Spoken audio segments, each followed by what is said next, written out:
마늘은 건국 신화에 등장할 만큼 한국인에게 친숙한 향신료입니다. 또한 우리나라 음식 대부분에 들어가는 필수 식재료이기도 하지요. 마늘은 특유의 강한 냄새를 제외하고 100가지 이로운 점이 있다 하여 일회백리라고 불리기도 합니다. 2002년 미국 타임지가 선정한 10대 건강식품인 마늘은 어떻게 섭취하느냐에 따라 효능이 바뀌기도 합니다. 오늘은 마늘을 더욱 건강하게 먹을 수 있는 방법에 대하여 이야기해 보도록 하겠습니다. 첫 번째 방법은 생마늘을 그대로 먹는 경우 자르거나 으깨 먹기입니다. 마늘은 생으로 섭취했을 때 마늘의 핵심 성분인 알리신을 온전히 섭취할 수 있습니다. 생마늘은 자르거나 으깼을 때 마늘의 알린이 알리나아제 효소와 작용하여 알리신 성분으로 변합니다. 알리신은 항암, 향균 기능이 있어 위궤양의 원인균과 식중독 유발균을 사멸합니다. 또한 알리신은 혈압 조절과 동맥경화증 예방 등에 도움을 주기도 합니다. 자르거나 으깼을 때 황화수소라는 성분이 발생되는데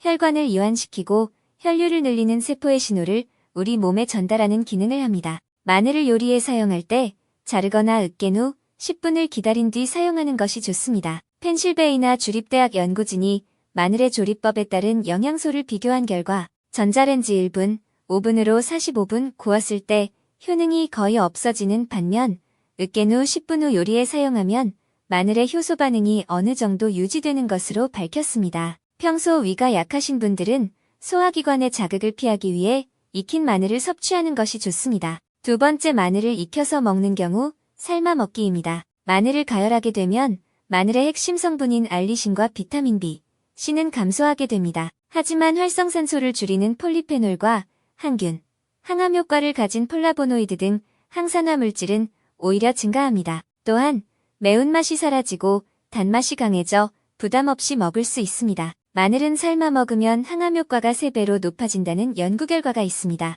국립농업과학원 농식품자원연구부 연구에 따르면 마늘을 끓이기, 데치기, 전자레인지에 데우기를 하며 마늘의 S알리시스테인 함량 변화를 관찰했는데 그 결과 끓는 물에 마늘 100g을 60분간 삶았을 때 S알리시스테인이 생마늘의 3배에 달하는 것으로 나타났습니다. 반면 데치거나 전자레인지에 넣고 조리했을 때 S알리시스테인이 줄거나 변화가 없는 것으로 확인했습니다. S알리시스테인은 발암물질을 억제해 항암 효과를 주는 마늘의 대표적인 성분으로 최근에는 고혈압을 낮춘다는 연구 결과도 있습니다. 이처럼 마늘은 어떻게 익히는지에 따라 S알리시스테인의 성분이 달라지기 때문에 효과적인 섭취를 위해서는 국이나 찌개, 반찬 등을 만들 때 처음부터 넣어서 조리하는 것이 좋습니다. 한국인에게 사랑받는 마늘이지만 과유불급이라는 말이 있듯 마늘 섭취가 독이 되는 경우도 있습니다. 수술을 앞둔 분이라면 마늘의 섭취를 피하셔야 되는데요.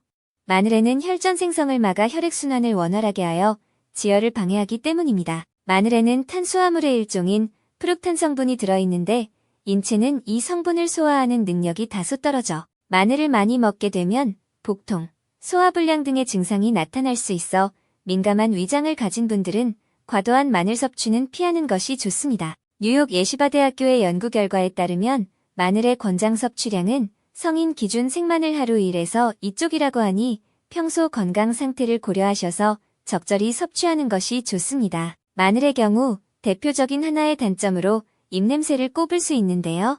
섭취한 마늘이 혈액에 흡수되어 허파로 향하고 결국 입을 통해 빠져나오게 되기 때문입니다. 양치를 하거나 물로 헹구더라도 냄새가 쉽게 빠지지 않는데 이런 경우 사과나 상추를 먹으면 입냄새를 줄이는데 도움이 됩니다. 사과, 상추 같은 음식은 효소와 페놀 성분을 가지고 있어 마늘 냄새를 일으키는 휘발성분을 줄여 입냄새를 감소시키는 효과가 있습니다. 오늘 별별이가 준비한 이야기는 여기까지입니다. 오늘의 이야기가 도움이 되었다면 구독과 좋아요 눌러주세요. 앞으로 더욱 다양하고 재미난 이야기로 찾아오겠습니다. 감사합니다.